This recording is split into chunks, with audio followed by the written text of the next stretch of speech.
Welcome, Dr. Ramani. I am very excited to speak with you for personal reasons, for planetary reasons, for consciousness, cultural reasons. No pressure. But I'm so excited to be back in this seat. Really, I'm in the hot seat with you, due to the nature of this conversation being a conversation. And I'll just go for it with you if you're ready. It's an honor to have you here. Thank you, Alanis. It's so nice to meet you. And I'm so happy to be here with you. So great to be with you. So I'm going to touch on some of the personality disorders. You're well known for having a deeply profound understanding of it and being a seminal voice on the topic of narcissism and borderline, histrionic, antisocial personality disorders, as well as I've gone down major rabbit holes with you over the years and recently as I prepared to speak with you. And you're understanding of this human condition and the disorders is so far reaching to the point where you have, from what I understand, an understanding about empaths and temperament, which is a topic that wasn't always embraced in the psychological psychotherapeutic circles. For a long time, I felt like I was the only voice speaking on behalf of taking into consideration temperament. So I'm excited to have found, through having researched your work, that you've brought it in a very clear and direct way. So exciting. So I'm going to start with narcissism, because not only is that word wildly ubiquitous now, is it true, in your opinion, that it has become more of a commonplace disorder to the point where it might even have grown from it having been a certain smaller percentage of people who embodied or evidenced personality disorder of narcissism? Is it becoming more of a pervasive way of interacting? And I use the term interacting loosely because in some ways it's basically using, exploiting, talking at. There's not a lot of dialogicality or mutuality inside of narcissism. So is it something that you see as becoming more rampant than it ever was? Or is it that our awareness is growing, or both? So I think I'm going to take a step back, because I think one of the big misunderstandings is this idea of narcissism as a disorder, right? So there's this thing called narcissistic personality disorder, and I'm actually a person who believes that if we ever get rid of it, it would not be a problem, because I think it's really muddied the waters. Personality disorders, I think, always have been sort of a tricky area in the area of mental health and in the understanding diagnosis, all of that. Because of the overlap, or because of why? Because the group of disorders you had listed, narcissistic, histrionic, borderline, antisocial, right? Those 4 personality disorders used to be called, collectively, old school, they used to be called cluster B disorders. Okay. And it became sort of shorthand within the field. If you said cluster B, you meant someone who was very dysregulated and manipulative, unpredictable, and hostile, unpredictable, all those things, right? Now, we don't use that cluster terminology anymore, but what we do use is a term called antagonistic. And antagonistic is an umbrella term that captures something that kind of cuts through all of those that personality disordered styles. Now, in order for somebody to really for us to definitively know they have a personality disorder, they do need to be evaluated, right? By somebody who has a license to practice. Now, here's where it's tricky. This cluster, old school cluster B, narcissistic personality disorder, even most pointedly, isn't always easy to assess, because these are people who are really good at putting out this incredibly sort of, if they want to be warm and empathic, they can be warm and empathic. They can fake it. They can fake anything to get what they need. They're a tough nut to crack. And I could tell you, as a therapist, it has sometimes taken me 6 to 8 weeks with a client on a weekly basis. That's fast. Oh, that's where we got here. And sometimes longer. Exactly. Took me years sometimes. And I considered myself well knowledgeable, and there I was 13 years later going, oh my God, the empathy was fake. Right. It was fake. And so this idea of NPD, I always say, like, you know what, let's sort of put that to the side for no other reason that I'll tell you the other thing that happens is there's a lot of pushback. People say, oh, you shouldn't be saying someone has a certain disorder if you haven't assessed them, if they haven't been to therapy. So it's created all this shaming of people who've been through these relationships. I'm like, let's make this simple. Narcissism is a personality style. And it's a personality style like many other personality styles. Introversion's a personality style. Extroversion's a personality style. Antagonism's a personality style. Agreeableness is a personality style. I like it when you use the word pattern too, as opposed to, I mean, some of the introversion and the temperament stuff seems like a trait, like it seems innate, biochemical, neurobiologically Correct. predetermined. So very kind of you to say style when it's a challenging way of behaving. It is a challenging way of behaving. And personality is sort of a personality is a kind of a predictable roadmap to how someone is going to behave, right? So I'll use the example of agreeable. Somebody is agreeable. You can be pretty confident that they're going to be flexible. They're going to go with Adaptable, the flow. yeah. They're going to be warm. They're going to be humble. They're just lovely, right? If you know someone's narcissistic, you know, in a way, what's predictable about them is they can be unpredictable. You know that they may be charming and charismatic, that they can also get really angry if things don't go their way. Their empathy at best is going to be inconsistent. They're going to be entitled. Not authentic in a way too, because no, that is one indication for me of a sign of, you know, you mentioned a few of them. There's the entitlement, the grandiosity potentially, but the lack of empathy is one of the key points that has me become aware immediately of, unless they're faking it, then I have to discern whether they're faking it or not, which is an interesting investigation. But it's the lack of empathy, and for me, lack of curiosity too, because in my experience with narcissism, I was the supply for them. I was there as an appendage or a server or a servant to their agenda, you know. And you speak a lot about motivation. So the motivation behind narcissism feels like not only are they seeking, in this case, me as a supply, but also a way to control or present well. And we can talk about why that is later. But you were saying something. I'm sorry if I just stepped on that excitedly.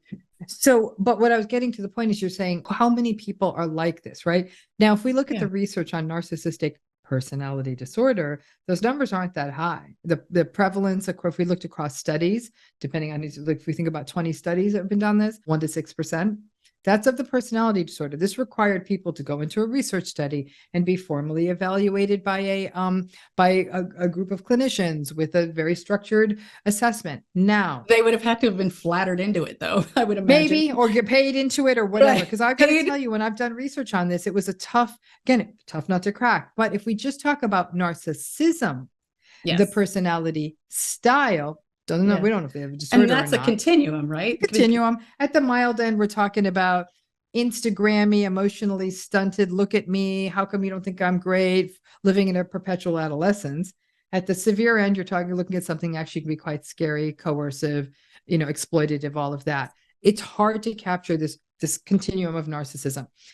The spitball number, and this is a spitball, my spitball, other people agree with this spitball, is about 20%, 1 in 5. So I tell people, count up the number of people who are close to you in your life, divide by 5. You got 10 people, probably 2 of them are somewhere in this kind of narcissistic-y space. I think in major metros like LA, the number's higher, you know, so it really depends on where you are.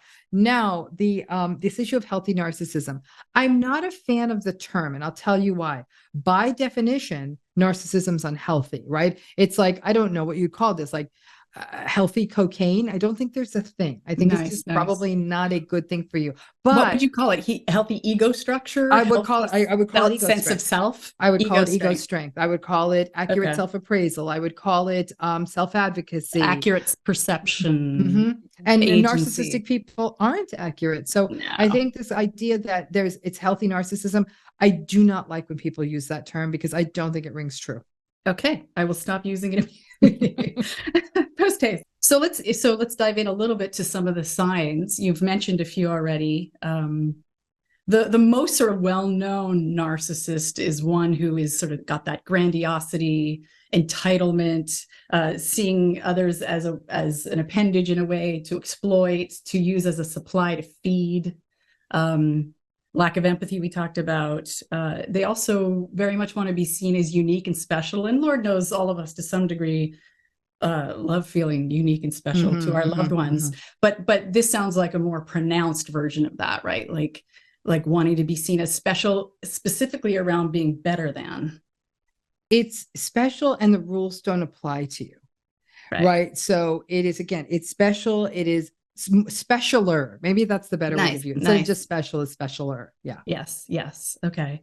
And then the flip side of that, because the better than, worse than, and I think it starts really early in terms of parenting. We start saying, you know, competition is fun to some degree, but when it's super extreme, I notice in a lot of the book literature, any videos that I've seen for children as young as 3 all the way up, maybe especially in the West, very, maybe the planet at this point, but very, who's better, who's worse, who's better. And the lie in the room around that for me is that we're all of equal value. Some of us may run more quickly. Some of us may have acuity intellectually more so than some, you know, so we're different and we may be further along, but in terms of intrinsic worth and value, we're not better than and less than. And what I see inside of narcissism is it's a pronounced jump from feeling better than everyone, that arrogance, and then jumping to the flip side of the same coin with feeling less than and shame and horror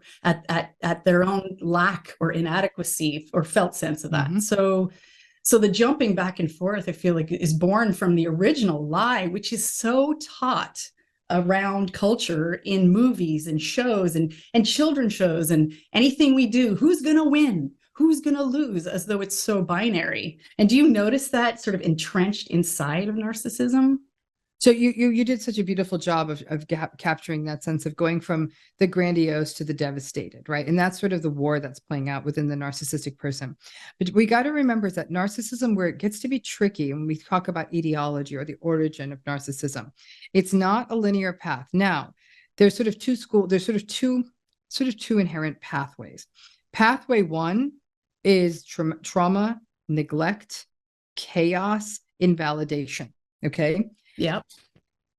And that results in probably a slightly different kind of, there's where you see you might form potentially a malignant narcissistic person. You might form a vulnerable narcissistic person, more victimized, more potentially more exploitative, any of that. So that's that pathway. The second pathway is the one you were talking about, the overindulged, you're so special, spoiled, not taught to emotionally regulate. You can make whatever mess you want. We're better than everyone else. That probably culminates more typically in sort of the grandiose narcissism. Now, the vast majority of people raised under trauma, chaos, invalidation, and other adverse childhood events don't become narcissistic. Right. They may experience complex trauma. They may experience frank post-traumatic stress disorder, mood disorders, anxiety disorders, but a subset do go on. Exactly. A subset do go on to narcissism. I hear you. I'm right here with you. But that other pathway of the kind of overindulged child, and it's very interesting. There's a guy in Amsterdam who's done this research, and what he's found is that I think his last name is Brummelmans, and his whole take on it is this idea that the child who's told, it's not about telling a child they're special. It's about telling a child they're more special than other children. Right. That's the problem. Yes. And so that becomes a different kind of narcissism than the narcissistic people who come out of that invalidating, chaotic, adverse childhood environment. And that it's really an imposition on the child, because it's a lie, really. I mean, if you're telling someone that they're specialer or better than others, you're setting that child up for isolation, because there's no intimacy and connection found with the better than, and there is absolutely none found with the worse than. So you're basically setting up a relational challenge out of the gate. If you impose, and maybe from a place of narcissism themselves, parentally, if you're imposing the better than and the other side of the coin, the worse than, you're setting them up for non-relationality, basically. Yeah, I think it's, again, beautifully put. I love that idea of you're setting them up for non-relationality. And it is non-relationality across the board, because the narcissistic person lacks the capacity to notice the subjective world of the other person. So the other person's not recognized as a distinct person with distinct needs, distinct wants, distinct experiences different than them. Worldview. Person, they view everyone as an object. Right? Like I view the pen and the water bottle on my desk. Everyone's an object. They serve a function for them. The function may be sex. The function may be validation. The function may be cleaning their house. If it's the model of how they want to present. Status. Status. Yeah. So in some ways, we were talking about, or I was thinking about the brain aspect of this and the biochemical predisposition or susceptibility for someone, like you said, raised in the same family, totally different temperaments, both maybe both parents are narcissistic. One presents as they grow into adulthood as, intense narcissism issues. The other might present as, in my case, a little bit of, I don't know if you use the term co-narcissism, or the quality of being a happy supply as an empath. So if the brain, and you correct me and set me on course here, if the brain is predisposed, is there a predisposition genetically, neurochemically to narcissism? I don't think to narcissism per se, but what the research definitely suggests is that children with certain kinds of temperament, if you take that temperament and you put it into either a more overindulged environment or into a traumatizing, invalidating environment, you are going to then probably pull this narcissism out. And this is why in one family, you'll see multiple siblings raised under relatively similar conditions, good, bad, or indifferent, and only one of them turns out narcissistic. And the temperament that's probably at the core of this is probably what we'd almost call, for lack of a better term, a difficult temperament. These are kids that are difficult to soothe. They're easily aroused. They're very reactive. They're difficult to soothe. There's a lot of acting out. There's a lot of need for attention. There's a lot of behavioral agitation. So this is a kid who hears a lot of stop that, don't do that, no. And if it's a traumatizing environment, it might actually get more physically abused than siblings. But when you combine those two things, that is really what sort of like is most likely to tilt a person towards narcissism. And I have to tell you, just anecdotally, in my years of doing this, and I've worked with a lot of narcissistic clients in therapy, when we are able to unpack childhood, and every so often I'd get the mother load that every therapist's dream, I would actually get to talk to a parent. And it was very clear. The parent would say that this was a handful. This was not a sweet kid. This was a difficult kid. This was, in a way, I hate to say it, they were not as lovable as other children. Right. They were just harder. They were tougher. And it breaks my heart because they're kids. And they're adorable and precious. And they're adorable. They're kids. And so, but the thing is that I don't think we still don't prepare parents to parent children who diverge from our sort of our vision of sweet kids. And especially, I'll tell you where it really fails is the educational systems. Is that our education systems they're overwhelmed. Terrible. Are terrible working with these kids. These kids, they get a lot of invalidation. It's a lot of, stop, no, don't, no, why can't you be more like your sister? Right. And again, that temperament though is what takes that environmental stress and might tilt it more over into that narcissistic style. Yeah. Yes. Yeah. The conscientiousness and appeasing approach, and empath too. So that empathy. So if narcissism begins to present as they get older, do you think there was maybe a capacity for empathy that was squelched? Or do you think empathy is something that you learn or teach or is temperamentally innate? I think it's a mix of all of the above. Are some children born more agreeable than other kids? Absolutely. And have a more inherent natural empathy that comes out of them. Human beings, with rare exceptions, I'd say maybe people who are psychopathic, do have the capacity for empathy. We're a social species. We needed empathy to be able to survive. We needed to live in social groups. And so it was really always a necessity. So human beings are also a hierarchical species. We're a primate species. And so because of that, you have the alpha organizations. And so there's always the mean monkey at the top of the chain, and in this case, the mean dictator person. Exactly. So, when you take all that together, is that empathy is something that has to be cultivated, highest calling of all parenting, that I'd say, I don't care if your kid can't do math. I don't care if they don't know their state capitals. I don't care if they don't know how to code. You've got to teach them empathy. And this is something that, again, that central nervous system is so neuroplastic in those early years. You've got to take advantage of that. And it is modeled. It's how they watch the parent interact with others, how they might watch the parent interact with them. It is about, it's about giving your child an emotional vocabulary. When the child is crying, you don't say, don't cry. Say, let's talk about how you're feeling, and this is where I think boys, men often get the short end of the stick on this one because they culturally, are they're not allowed to told, feel. don't cry, Suck it up, walk it and off. I think Wait, really what? He just once hurt a little, himself. yeah, exactly. And so I think that there's where that's been a real failing of our world and continues to be, but it's complicated. I mean, we are wired towards empathy, but what happens is that the child growing up with this increasing burgeoning sense of insecurity, empathy becomes an inefficiency, because now again, they're not regarding the other person outside of them as a subject, as everyone outside of them as an object. So why would I empathize with my water bottle? Yeah, you're here to serve my mission, and mission is probably pushing it, right? Agenda, motivation. Great. And so the categories of narcissism, I think, are valuable. Just and I think it's important to qualify that understanding these labels and understanding the subtypes and the categories, really, it's just to inform and empower, especially around sort of empathizing with a narcissist, just being careful that the orientation that I have, and my sense is that you have it as well, is the more information you have, the better equipped you are to make a decision about what to do when you're across from one, in work, in relationships, when dating, all of it. So these categories aren't to limit or to violently kind of reduce any of these or keep people stuck in these. It's more just to elucidate and allow people the information to have in their back pocket when they're navigating. So the categories of narcissism, there are 4 that I've heard you teach and I've heard you mention.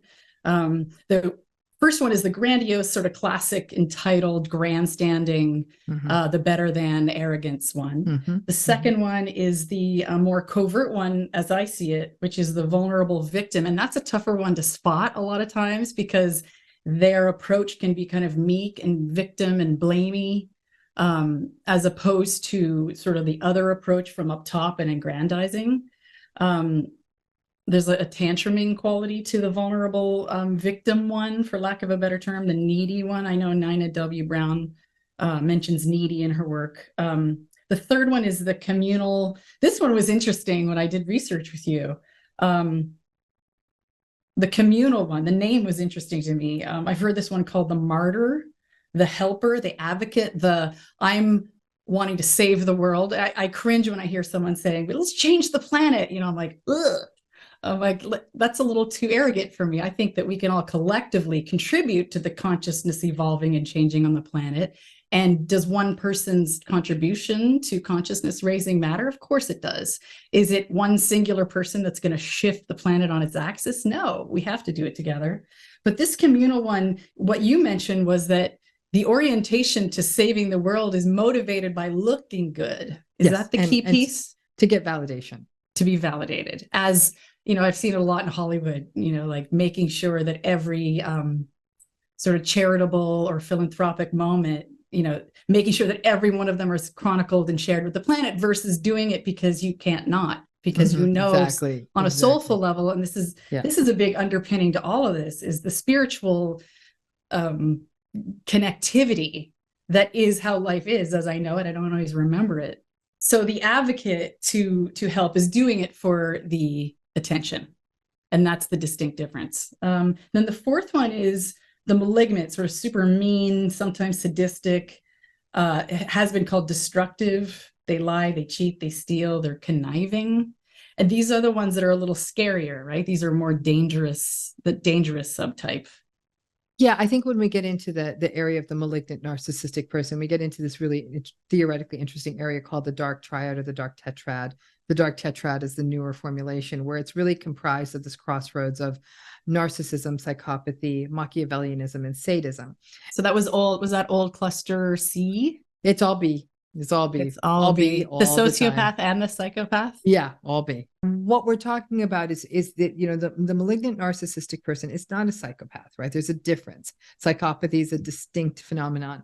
And with a malignant narcissistic person, though, you're really seeing now you're twisting more to hostility, to aggressiveness, to rage, to coercion, exploitativeness, menace, fear, it may not, you will still have sometimes the shallow charm and charisma just to get the foot in the door kind of thing. But Mhm. these are really people who are much more malevolent, much more abusive. And I always say, and I have a book coming out soon, and in that book I say, malignant narcissism is sort of the last stop on the train before you get to psychopathy station, because this is it. Like, there's one, and then it changes. Psychopathy is very different. There's less remorse, no remorse, I should say. No remorse. And more genetically more genetic, more cool-headed, much more cool, calm, collected, calculated. There's no guilt. Whereas narcissistic people do feel guilt, mostly because then they know sort of the jig is up, like they're going to be found out, and they don't want that. The psychopathic person is more indifferent to that. And sociopathy is it kind of like a between narcissism to the malignant extreme and the psychopathy? Is sociopathy between those two, or is it more? You could say it's between those two. I think what it is, it's a different kind of hybrid. So like I was just talking about the psychopathy, narcissism, Machiavellianism, sadism. When we're talking about sociopathy, what we're talking about more now is sort of where vulnerable narcissism meets some of the more malignant narcissistic, that mashup. It's more of the, it's more of it's a dysregulated acting out. I always say the sociopaths are the bar fighters and the psychopaths are the hired assassins. Sociopathic people tend to be a little bit more reactive. They tend to be more emotionally dysregulated. They tend to be less smooth. Exactly. Yeah. Mm-hmm. So if someone's stealing money from you over a period of many, many years and very, very sort of quiet and deceitful about it, presents well. I know this such a lack of information for you to give a sense of this, but if you were to take a pencil guess, would that be more socio or psychopathic? If that person is cool-headed, so like, in other words, they're presenting in the world as like super charming, people really think they have it together. There's no, like, they're not getting messy ever with their emotions and stuff, I'd go with psychopathic. Wow. Okay. I have to have a few therapy sessions for that one. Thank you. So you're speaking about cluster A, B, and C sort of being old school, and the new school. Can you remind me again the term that you use? You're using trait models more. It's antagonistic. Mm-hmm. Antagonist. So what would cluster A have been if it were paranoid or schizoaffect or schizophrenia, more psychotic and delusional? What category is psychoticism, disinhibition / inhibition, negative affectivity, so like negative mood states. That would be that. Okay. And then the cluster C is the more kind of anxious, avoidant, major depression, negative affectivity and inhibition. Mood disorder. Mood disorders are different than cluster C. So mood disorders are things like depression, dysthymia, bipolar disorder. So where does OCD fall? OCD is its own part of, so OCD used to hang out with anxiety. We're realizing that in the brain, the obsessive compulsive spectrum disorders do sit in a slightly different area. And so it's in the frontal lobe. So they're their own category section. Yeah, if you will. Yeah. Mm-hmm. I love the so-called modern times of us kind of deleting old categories and just kind of updating them to allow for the nuance and the complexity of them and the overlap. So I think it's great. So in terms of empowering insights for those of us who have been on the receiving end of narcissistic behavior in any context, professional, romantic, personal, friendship, family, I've written down some insights that I've gotten from your work and from my own direct experience. And I thought I'd just go through them and see if any of them spoke to you to the point where inspired you to share more about it. One thing for me is to watch for false flattery. And for me, being in the public eye, I have to quickly discern, is this just someone being really generous, or is this someone trying to get in so they can continue to manipulate? Right. Yeah. One quality too is when things are slower and not as fast. I just feel it could be some form of manipulation, but I do notice when there's a willingness to slow things down, that there's more trust that is elicited from me. Does that have anything to do, or is that just... It's interesting. Narcissistic people, because they are so impulsive and disinhibited by nature, if anything, they're more likely to push the foot on the accelerator. Right. Okay. Yeah. So I tend to go a little bit quicker with them. Okay. And then there's for me, lack of responsibility or accountability. And I don't always notice that right away, because not often in a context immediately where I would notice. But how quick are they to say, oh, I want to own this part, this, my bad, or this part's my responsibility. I'm so sorry. In general, in America, the planet, maybe, this lack of being able to say, I apologize, this terror of apology is something that I've seen to be more common than ever before. And I think it's because it goes directly to potential shaming, and there's an equating apology and responsibility taking with then being punished somehow, as opposed to what I'm attempting to show and model and share with my kids, is that taking responsibility is super empowering and very relaxing.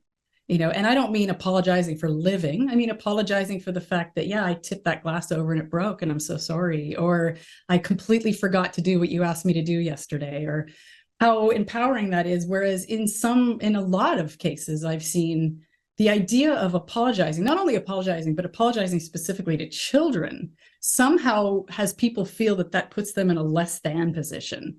And I'm such an advocate for the idea of, it puts you in agency, it puts you in empowerment, it puts you in a position to be relational. So one thing I do notice with narcissism is that there is almost an entire unwillingness to take responsibility. Has that been your experience? Always. I mean, I think it's a defining behavioral characteristic of people who are narcissistic. They don't take responsibility for exactly the reason you said. It would evoke too much shame, because if they took responsibility, then that means they're not perfect. And if they're not perfect, they're flooded with a sense of shame.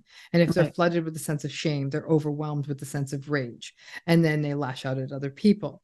So that idea of taking responsibility requires a tremendous amount of accountability and self-awareness, and understanding human beings are not perfect. So that when we take that accountability, but the narcissistic structure is based on a sort of delusional sense of perfection.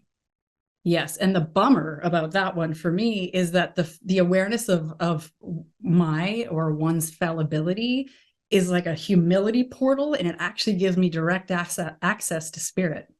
So for me, when I see not only narcissism, but this orientation toward don't take responsibility, you're going to get your ass kicked, it snips the opportunity for this amazing life bow. Right? Like this piece of soulfulness that I see disappearing in popular culture, it breaks my soul heart in half, is this inability to kneel and bow, not debasement, but being able to go, I'm fallible.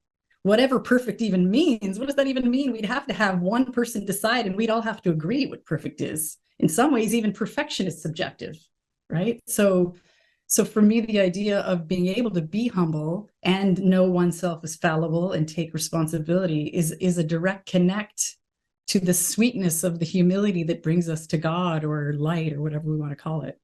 So in terms of spirituality within your work, do you have your eye on any prize in this way when you're dealing specifically with narcissism? Is there something that you notice about narcissistically behaved people that is an indication specifically around the topic of a sense of spirit?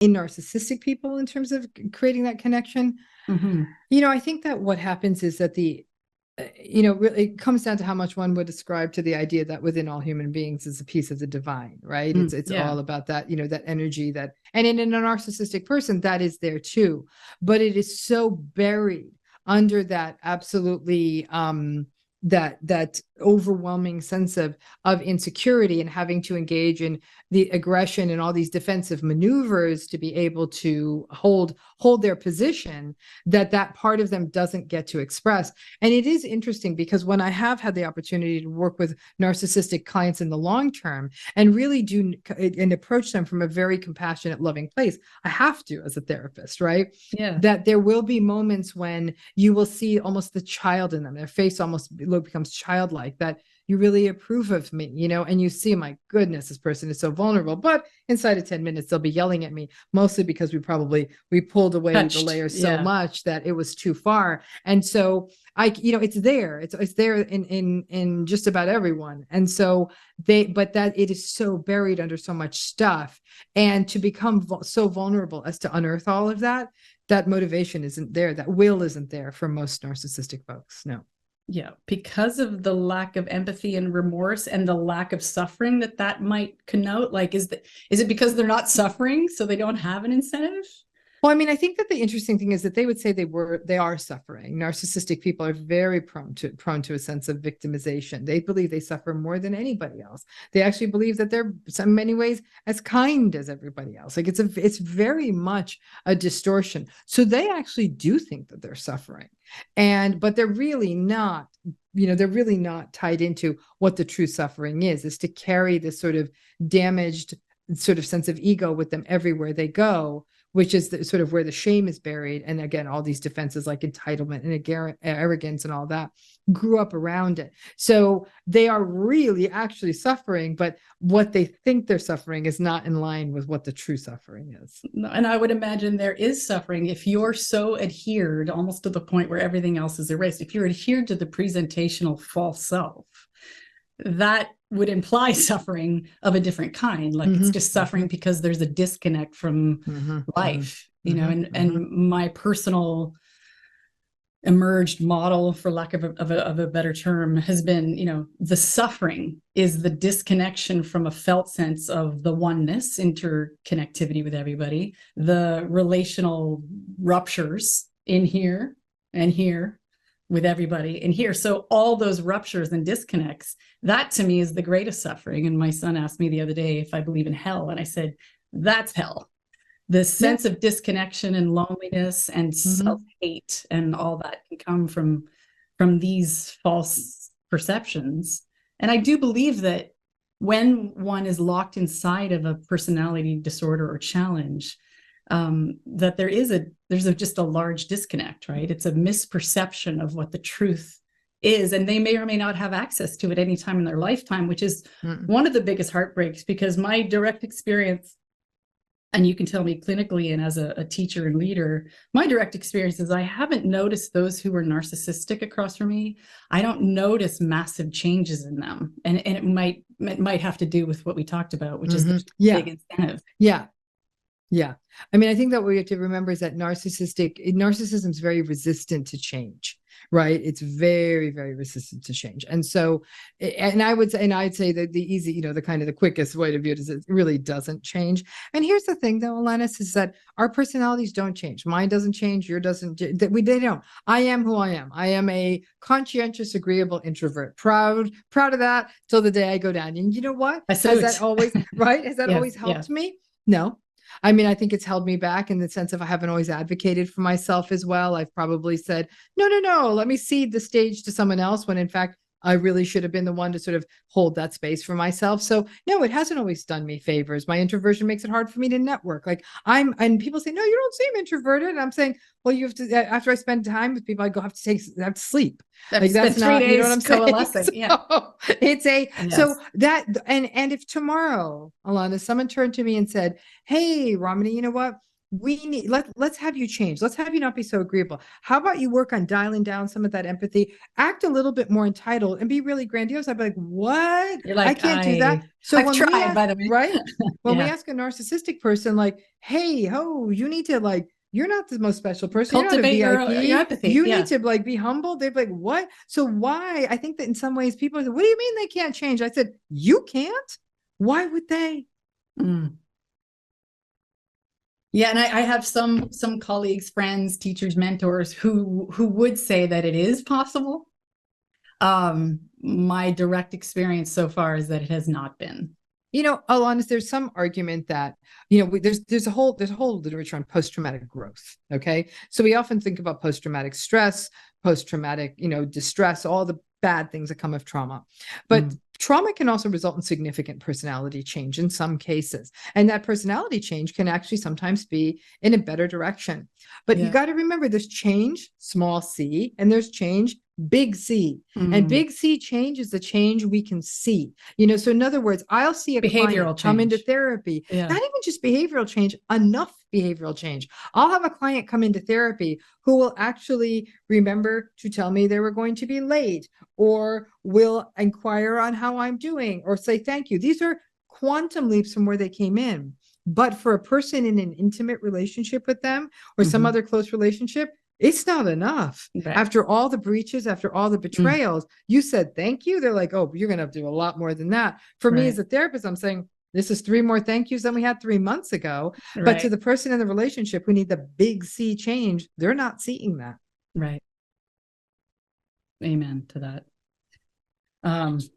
More empowering insights on the healing end of this, potentially, mostly for, what do you call those of us, some people have said we're codependent, empaths or targets, which I do believe to be the case in my experience. What do you call us? What do you call those of us who were easily supplying and now are stopping? Human beings. I mean, because I'm going to tell you this right now. I know there was a time I believed it, and the more research I did and the more clients I saw and the more I dug in, while I think that there's 2 things to keep in mind. I think that there's who's vulnerable to like getting pulled in and who's vulnerable to getting stuck. Okay. The who's vulnerable to being pulled in is everybody. How many people out there say, you know what, if you're charming and charismatic, stay away from me? I might be the only person who says I'm charming, charismatic, terrifying. So it's 2 of us. Yeah. The terrifying qualities. I'm like, oh my gosh, what are they hiding? But the things that we are told make a person attractive: success, charm, confidence, charisma, extroversion, attractiveness, yes, extroversion. People, we have been told that these are good things. That's so when people meet narcissistic people, and they even initially seem empathic, and they seem nice, and they seem like they see us like we've never been seen before. That is all but impossible to teach people out of. That's going to be why they're drawn in. The bigger issue is the getting stuck, and there might be some vulnerability factors that might be like people who are more empathic are more likely to get stuck because they're more likely to make excuses. People who have a history of trauma or narcissistic relationships from prior in their life are more likely to get stuck because they're more likely to bring trauma bonded patterns in. People who are forgiving are more likely to get stuck because they're going to keep forgiving. People who are optimistic are more likely to get stuck because they're going to say, oh no, everyone has the potential to change. Pretty much we're hitting like a lot of different people here. So you were talking about small C change, big C change. So for personally, in my case, if I was super susceptible and almost like a magnet to narcissists over the years, history of it, continuation of it in almost every context. Now I'm in a bit of a different place. I can notice things. You're in a really unique situation. You were in an industry where predatory, narcissistic people were rewarded. So they were climbing to the top of the industry, right? They were the people in some cases running the labels and all of that. Yeah, so I gave them millions and millions and millions of dollars. Exactly. So I think that part of this too, and listen, it's endemic in a lot of industries, but in an industry like yours, especially at the levels you reached in the industry, you're going to get more as sort of the number of narcissists. You know how we talk about parts per million? The parts per million for you was really concentrated. You're going to be running into it much more than your average bear would. Now, then that capacity for discernment is that capacity to be able to say, and I tell people, we spend a lot of time in conversations about red flags. I'm like, this is a tricky conversation because it still puts the onus on identifying the toxic behavior on the person who's being harmed by it. And you're already off your game. And I think if anything, we hold our identification of these so-called red flags is actually more profoundly felt in our bodies. These are ancient kinds of things that are often etched on our bodies, and we hold them. So we might feel the tightening in our throat or the rumbling in our tummy, or even the hairs going back up on the back of our neck. But we often talk ourselves out of it, or we say this is just business or something like that. But this is just how it goes. Yeah. This is how it goes. But then, and listen, it doesn't mean that a person can't work with someone narcissistic, or I have. No, you do. But the thing is to know what you're getting into and cover yourself, right? This is the mistake I see people make all the time is they get into business partnerships with narcissistic people. Those will always destroy people. And they think, no, it's a great deal. No, I'll be able to see it. And I said, no, you won't. And I mean, on that one, I have never been wrong. Never. Well, it's set up to fail miserably. Basically. Oh, very much so. Very much so. So one of the things inside of that context of, do I partner with this person? No. So tricks. When I'm across from someone where I feel this immediate sort of crazy made loss of sense of self. I feel like I slowly disappear when I'm across from it. So one trick, for lack of a better term, I go into what I notice about myself. So it's slightly somatic experiencing, but it's inner directed. Like, what do I need right now? What do I want? What's important to me? And sometimes I'll even do it when I'm across from someone who's narcissistic. Another trick that has worked over the years is I turn my body away. So I don't. That's a great one. I turn That's my body, a really good one. And I also don't hold eye contact. So I'll glance at them cursorily, and then I look away, and then I look a little distracted. Sorry, what? Oh yeah. And then so that's worked for me. Gray rocking, I think you may have mentioned at some point.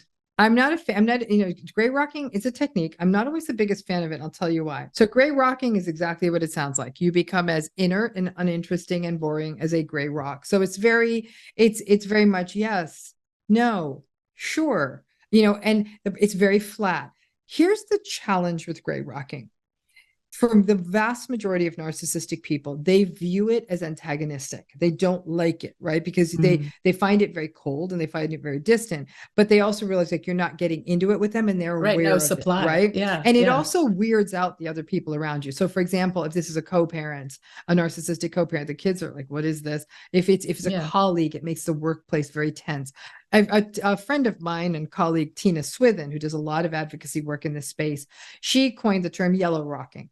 And the only reason she chose yellow is because she likes the color yellow.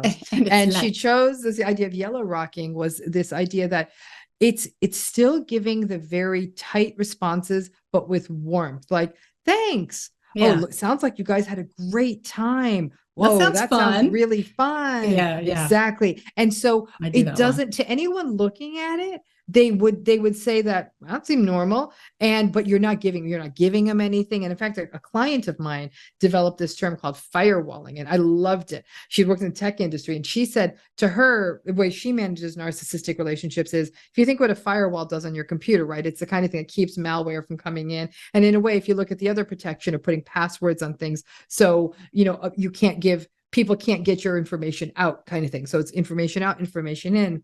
And to her, firewalling is really about just not sharing anything of significance. And you don't share your feelings, you don't share your vulnerabilities, you don't share good news, you don't share bad news. It's really sort of weather. It's, look, a cat just ran down the street. Yeah. Can you believe this wildfire season? It's that kind of thing. It's small talk. Yeah. And it's a bummer because the degree to which I'm surrounded by narcissists, I spent so much time withholding in a way that I don't want to do, but I'm doing it for yellow rocking reasons. I just don't want to engage. I don't want to share anything vulnerable because it'll be used against me at some point. Or it'll, if I ask for discretion, or I say, please keep this, it'll be used. It won't be. So yeah, I mean, those are some of the tricks. Let's see. For me, also having a robust community cultivated around me has been a big one, because friends who I'm really close with, who've known me for many years, those who aren't narcissistic, they'll call it. They'll just go, ooh, that was really an uncomfortable, I'll feel validated by their having seen, even though a lot of times narcissistic behavior can be so mercurial and tough to understand or tough to point at. Those who are my best friends can spot it. So being in community helps. I like getting a witness to the fitness a lot, because I've done so many things in a vacuum. And I think, narcissism, it's almost like it gets away with more when you've isolated your supply. Like if I'm alone with a narcissistic person, I'm terrified. If I'm with a narcissistic person, I have few people around me who aren't, I feel emboldened. I don't feel as terrified. So community around is great. And then the wound itself, I don't want to focus too much on the narcissistic wound, because those of us who are empaths, it might might entice us to make more room for something that ideally we might even have to go as far as to put a full no talking boundary with. A lot of people feel so sad when they set the boundary or they have an estrangement. And when I hear about the context and I see how brave they're being and having a no contact rule, I'm really excited for them, because I know how hard that is with flying monkeys and people coming in trying to get them to reinvigorate their empathy for the narcissist or whatever the case may be. And I just think it's amazing when people can have no contact, if that's the thing that'll work. But The narcissistic wound is spoken about a lot. And I've heard you speak about it being a combination of things, born from adverse child experiences, developmental issues, immaturity issues, neglect, abuse, PTSD, potentially trauma, anxious avoidant attachment specifically. You had mentioned at some point, and tell me what you think about that now. Underneath a narcissistic wound, and frankly, all wounds. I'm such an attachment person. You at one point focused on the anxious and avoidant styles as being sort of precursors for what potentially could develop into narcissistic personality disorder. What about disorganized attachment? Are they too? Is there too much going on for them to adopt a narcissistic stance, or what do you think? I think that the ego is too fragile. At that point, you might be maybe have in a disorganized attachment, might even be more in a full-on pure borderline personality style or something like that. Yeah. So all that to say that yes, there is a wound underneath the narcissism, and there is an emptiness inside there. But that doesn't mean that the behavior is going to stop or that the abuse is going to stop. So the boundary is still best to be kept in place. Mm-hmm. So I could speak with you for hours about this. Just as we come close to ending our conversation, if you're up for it, and I know these are huge topics that all warrant 16-hour conversations about each, but if you don't mind me crassly going through borderline personality disorder with you, if you're up for it. I'll name some things again if you're comfortable with this style. I'll name some things, and then if anything stands out for you to extrapolate on, I am all ears. So what the characteristics of borderline personality disorder, from what I've learned and from what you've taught, unstable emotions, overreactivity, hyperreactive, thin skin, and underneath all that, fear of abandonment is a big one. So in some ways, when I really went down the major rabbit hole of borderline personality disorder over the years, and more recently in a big way, I recognize myself quite a bit in this one. And there are 4 styles or subtypes that you've talked about, Theodore Milan's subtypes, but then you extrapolated on them so beautifully. I believe I'm the quiet one. So the fear of abandonment, unstable relationships is something you'll notice. Identity disturbance, I have no sense of who I am. Some of that for me came from having been in narcissistic environments as a child, because there's no mirroring developmentally, there's no validation, there's no empathy. So this sort of amorphous, floaty sense of self, lack of sense of self really emerged. And I've struggled with that my whole life. People who would look at me, they would say, wow, you really have a very pronounced self. And the sad part for me was that was not how I perceived myself. I would wake up going, who am I? What am I doing here? Sort of depersonalization vibes. So impulsivity is a sign, borderline. Suicidal ideation or behavior that is self-harming, moods all over the place, difficulty regulating. There's an emptiness and a panic around the emptiness, inappropriate and intense shows of anger, and then maybe paranoia or versions of dissociation. So the 4 subtypes I think are interesting to dive into. The first one being the quiet, which was also called discouraged earlier on. The second one being sort of petulant and histrionic, which is a name that, from what I've heard from you, you've had misgivings about, just based on its history of sort of the misogynistic, woman-hating, she's hysterical in a way to attempt to reduce the emotionality of a woman in the past. But you've renamed it, not necessarily formally, but the superficial personality disorder. So is there histrionic element in the petulant hyperaffect version? So all these subjects. So here's where this whole and this is why this whole issue of personality disorders is so complex. All of these old school cluster B patterns all overlap with each other. In fact, there's a relatively strong argument that could be made is that borderline and vulnerable narcissism might be variations on a theme. And that when we see pure borderline personality, which is much more characterized by despair, helplessness, dysregulation, self-harm, that feels like a different typology than narcissism. Yes. But when we're getting more into the sort of manipulative, angry, hostility, acting out, that feels like it has more victimization. That has a whole overlap with vulnerable narcissism. And you look at the various theoreticians in the field, and I would agree with them, is that vulnerable narcissism and borderline likely share an overlap, which is why vulnerable narcissism is the one subtype of narcissism where we see equal gender distribution as well. And so I think that what happens is that the quiet borderline, as you call it, the terminology was quiet or discouraged. That's probably as close to a pure form of borderline, where we see so much despair and a lot of danger in those clients, because the borderline personality disorder is the mental illness with the highest rate of suicidal behavior, and it is the highest rate of mortality due to suicide. Anorexia is the mental illness with the highest rate of mortality due to the medical complications. And that one for quiet too. Eating disorder? I'd say quiet is the concern. Because it's the imploding, it's the not acting out. It's very, very internalized. It is very, very despairing. It is not that classical depiction of the manipulative person who has borderline personality. The anger is all turned inward. There can be self-harm behavior. There can be suicidal gestures. There's a lot of negative mood symptoms. There's a lot of anxiety. And so that has a very different feel than maybe more of the disinhibited borderline style, where you might see sexual acting out, substance use, behavioral acting out of all kinds, attention seeking. Now we see something that looks a little bit more like narcissism. When we talk about that's the angry, impulsive, externalizing subtype. Okay. Yeah, exactly. The fourth one being depressive, internalizing, super self-destructive to the point where they can't keep a job. Right. And so do you think that the quiet borderline, is that the category also of love addiction? Because when you describe that despair and that emptiness, maybe not necessarily. I think that it is quiet, to me, the quiet borderline very much represents a post-traumatic manifestation. And I actually think it probably conforms more to a complex post-trauma than it does its own. You see what I'm saying? All this stuff. And this is why all these diagnostic categories are just, to me, it gets messy. We're trying to take soup and we're trying to keep it on separate parts of a plate.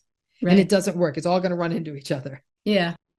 And I think those of us who can hold the complexity and just keep the curiosity alive. And then also you're massively and formally contributing to the evolution of clarity around this, which is among your many contributions. That's a huge contribution to clarify something this soupy and this prevalent and this dangerous and this potentially despair inducing. To clarify it is the Lord's work. So histrionic, which I don't know if you still stand by this, but you have called it superficial personality disorder. Histrionic, the etymology, I love the origin of words and the history of where they came from. So histrio being the Latin word for actor. And sort of, that's so interesting, because that term histrionic comes from the word hysteria, and hysteria means the wandering uterus. The wandering uterus? The wandering uterus, yes. And so when Freud devised the terminology, and others, not just Freud, but all of his contemporaries of hysteria, wandering uterus, right? So you can tell. That's a compliment. I'd like to, I wish, yes. I mean, like, it is like, okay, uterus, just sort of stay where you are. But but if, of course, what it meant was this wandering uterus was turning someone into a hot mess. So it was a pathologization of female gender and anatomy and all of that. And so, I think that the challenge is that this kind of very seductive, attention seeking, emotionally superficial person is immediately conflated with femininity and weakens the, you know what I'm saying? So that's where and I do think that if we were I think the challenge is much of the histrionic stuff probably gets shoveled into the narcissistic side of the soup bowl, right? It's very much, to me, what we've traditionally termed the so-called histrionic personality is probably what we'd call a milder level narcissism. They sometimes can seem hyper empathic, but it's performative. It's affect. It's oh my God. No, I'm kidding. That's Hollywood. Yeah. And so it's just it's very shrill and shrieky and insincere, but again, there's a very much a theatrical. That's why though it's theatrical, and it's very seductive. And all of that really does seem to be captured more in the kind of and the narcissistic sweep of as they, the decisions are being made slowly, I think, in the world of the DSM, which is the diagnostic manual, is that these separately named personality disorders probably don't serve much of a function, that a person might have personality issues like these long-standing, pervasive, stable, maladaptive patterns that, whether they're internalized, externalized, manipulative, whatever, they're just not good for anyone. And I think that this old school histrionic term probably conforms to more of a milder narcissistic variation. Yeah. With a little extra over the top emotionality. Emotionality. Yeah. So would the seductive superficial focus within this part, what do you think when you look at pop culture and you see videos where, I'll just use the example of women in this case, women are hypersexualizing themselves, would that fall into this category in your opinion? That's actually a really great question. Here's what's challenging, right? Because it's I would say ish. I mean, what you have is that this hypersexualization, though, if we view it from a straight behavioral perspective, it's also being rewarded and monetized. Right. So if you put, you put the images out there and then people are getting likes and brand endorsements or whatever it is. Right. And they do. And so if I'm looking at it from that point of view and somebody's saying, this is an asset I have and I can monetize this. And I'm going to work it. And I'm going to work it. Again, for the feminist in me says we have to be very careful before we pathologize that, because is that any different than a person who has great coding skills and they can go or write great software. hair and does a hair whatever it is they do, or great whatever skills, and they turn that into something, a commodified asset, which just so happens we've constructed a world and an economy where that kind of self-depiction brings in money. And if somebody's choosing to get this necessary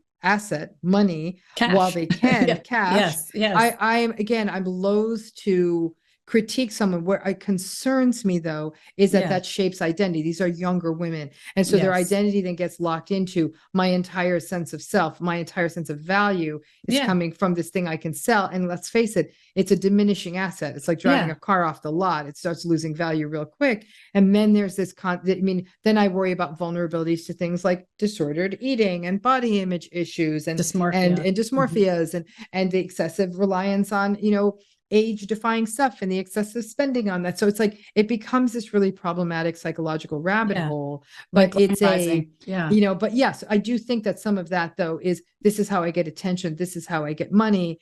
And the problem is if a person remains that kind of emotionally shallow and that's the only way they can do it, they're not going to be a healthy relational partner. Yeah, and it also speaks a lie about the multitudinous of a woman in this case.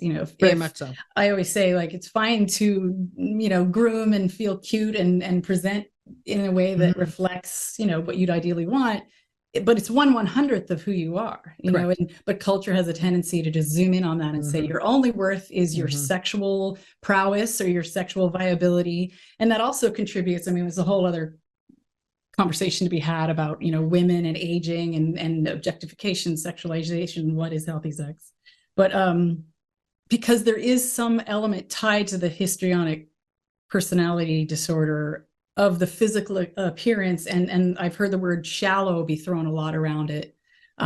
It sounds like if it's shallow, quote unquote, to the extreme, it sounds like if things are extreme, then it might fall into this category versus just someone enjoying putting makeup on or someone enjoying. Listen, there are people out there who may actually really love putting on makeup and putting on clothes and caring about that stuff and looking pretty and have a tremendous depth of character and humanity and empathy. I think we make the mistake that the one means the other one is not present. Right. It may not, it may, but it also may not. Okay. The seduction disorder, as it's sometimes called. So some superficiality, susceptible to suggestibility. So like a vulnerable, childlike quality to them. Yes, very much so. So influence, like, oh, there's this new powder. Oh my God, I'm going to get it right away. Correct. I'm going to go look. I found this new guru. I found this new this. I found this very suggestible. So they're very vulnerable to, for example, people who are very predatory to other predatory like cults and online scammers and online dating. All that stuff. And is it because the susceptibility has them be hungry? Like what is the motivation around that susceptibility to being. I don't think susceptibility is a motivation. I think susceptibility is a vulnerability, is a state. Yeah. Mm-hmm. Okay. So a lot of shifting emotions, speech pattern, and this one really stands out for me when I'm interacting with people: a vagueness, a lack of being very direct. Yes. Why? Why would someone inside of histrionic personality disorder, what is the value or secondary gain of being vague, whether they're conscious of it or not?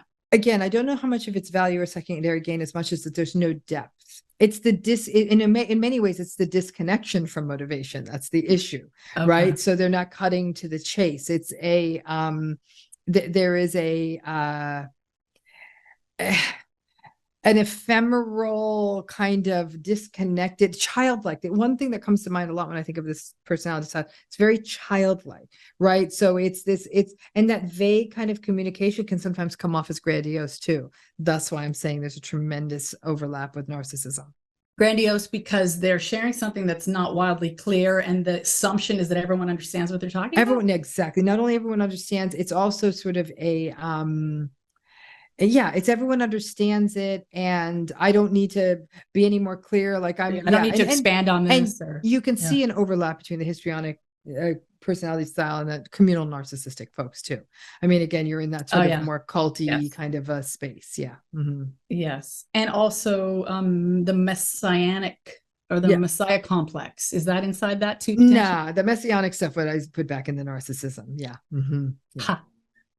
It's for those of us in the public eye, it's almost like a rite of passage to slip through that messiah complex moment where, there's this, and I have a direct experience of it, you're in the white hot heat of the whole planet, or the sense of the whole planet staring at you.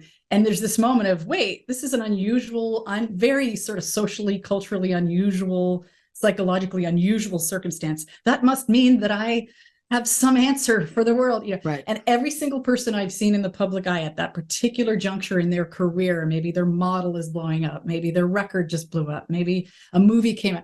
It's this moment of, whether it happens for 10 seconds or is protracted for decades, it's this messianic moment. So you're saying that it falls into the narcissism. More of the grandiosity. Yeah. Mm-hmm. Oh, another one within histrionic is the overestimation of intimacy, misreading situations, maybe over-ascribing more intimacy than was there. And that is something that overlaps with the whole codependent recovery conversation and developmental immaturity growth, is the instant best friends. And that's very common in Hollywood, right? Yeah, the instant best friends. But in Hollywood, the instant best friends piece is transactional. I think in the histrionic, instant best friends speaks to an attachment issue. Like wanting attachment right away, just wanting attachment right away, hunger, exactly. A sense of almost annihilation if they're by themselves. Got it. That's so very different than we're best friends because you can make something happen for me. So they're trying to force an intimacy because it could turn into something for them. It's a little bit different. Which of the personality disorders do you see dissociation play one of the biggest parts in? Borderline personality. Borderline. Yeah. Mm-hmm. Yeah. And that is it, there's relief seeking measures being looked at with dissociation, certainly from my personal experience. And is it to assuage and comfort the dysregulation and the anxiety and all of the affective activity inside the body? Is that one? It seems like a really brilliant, some cases, survival strategy. Yeah, it's a post-traumatic protection, right? So it's dissociation at the time of trauma, and then ongoing dissociation becomes sort of the protective. It's not a tactic, it's what happens. This would be what happens in the nervous system. It's a protective process, I guess. It continues into a person's life. Remember, dissociation's on the spectrum too. At the mild descent of the dissociative spectrum is somebody who kind of gets that, hey, you there? Kind of like a slightly checked distraction, out of the body. Check out. Yeah. Obviously at the most extreme end of dissociation is the person who's who cleaves into alters into separate personalities, DID. right? We see in dissociative disorder, depersonalization, fugue states, and all of that, and stuff in the middle, right? So what we're not, when we're talking about the sort of dissociative pattern we'd see in a person with, for example, maybe a more post-traumatic borderline presentation, we're not talking about the cleaving into multiple personalities. We're probably talking more of the moderate spectrum of the jumping out of dissociation, right? Exactly, just sort of the usually traumatically activated. And again, this is why I'm saying that more traumatically activated borderline personality, there's so much overlap with complex trauma that this is actually what has been the people who what I think is that borderline personalities chopped into so many pieces, there's so many subtypes, is that there's a part of it that does overlap with complex post-trauma. And I think that, and then there's a part of borderline that is its own separate phenomenology, and there's a part that overlaps with narcissism. And because it's such a messy construct, it causes a lot of confusion in the field, even amongst professionals when we talk about it. And so, but that dissociative piece of it, in general, is because the individual had a traumatic history or even ongoing trauma, and that the dissociation is part of that trauma system. But in a person with a borderline personality who doesn't have dissociative disorder, who doesn't have a post-traumatic stress disorder or complex post-traumatic stress disorder, it may really be sort of a distraction, like little swaths of time get lost. Yeah, brownouts or blackouts. Yeah, brownouts. Yeah. And then alcohol use, is that associated with dissociation? Because whenever I would, I haven't had alcohol in quite a long time, but I know why I would use it. Sometimes I would use alcohol as a way to pretend I'm not an introvert and adhere to the extroversion credo, way of life that has been praised. When we get into substance use, we get into dissociation and dissociation. Obviously, it's a form of it's a dissociation can feel like a sort of an alteration of consciousness, right? Because you're not, right? You've got your present current state of consciousness within your nervous system. There's an alteration in that. You're sort of separated your whole brain from that. Changes. And in the use of substances, it's also an alteration in consciousness. That's it. So, and whether it's being done to numb, whether it's being done to regulate, whether it's done to get high, or to expand, therapeutic context, ketamine. Yeah, sure. So there's a dissociative element to, like, for example, so ketamine is a dissociative anesthetic. Yes. The drug has that design. There are hallucinogenic drugs have dissociative kinds of components to them. Yes. So it's really about the motivation for using. In some ways, it's more of a motivation. And we do know, for example, addiction and narcissism often co-occur. So yeah. Because it's very likely sort of a self-medication in some cases. In for example, some narcissistic folks use stimulants to enhance the grandiosity. Some use alcohol to, especially vulnerable narcissistic folks, to facilitate social anxiety, to help with that. Some numb because there is just a lot of negative symptomatology. Some do it for a sense of belonging. I mean, there's a lot of reasons. Yeah. Yes. Oh my gosh. We're talking about these personality issues, and so much of my work also focuses on what happens if you're in a relationship with a person with personality issues, and it's not easy. And my focus is largely on narcissism, less so the others. And it's not easy. And I think that what is hard is that people, like you said, get caught in this kind of this empathic stuck loop of, they did have a tough backstory. I feel bad. I know they're going through stuff, and then you give in, and then you're taken down the rabbit hole more and invalidated. And now it's doing harm to you. And I think that a person can clearly understand these personality styles, and yet that doesn't, just because you understand what it is, doesn't mean you need to sign up to be harmed by it. You can, I mean, multiple things can be true at the same time. And it could be, this person's had a tough life. That explains their personality. This is harmful for me. It's okay for me to step away. They're going to get angry at me. That's to be expected, but I can't live forever in sort of thrall to their anger. No. And there's this whole other world that opens up in my direct experience after having set, varying versions of boundaries. Some of them, in whatever terms are being used in 2023, 24, full estrangement, no contact, and then some varying versions on that theme. On the other side, when I turn my head away from the narcissistic dynamic, there's mutuality, reciprocity, support, empathy, great listening, parity, joy, resonance, compatibility becomes a conversation again.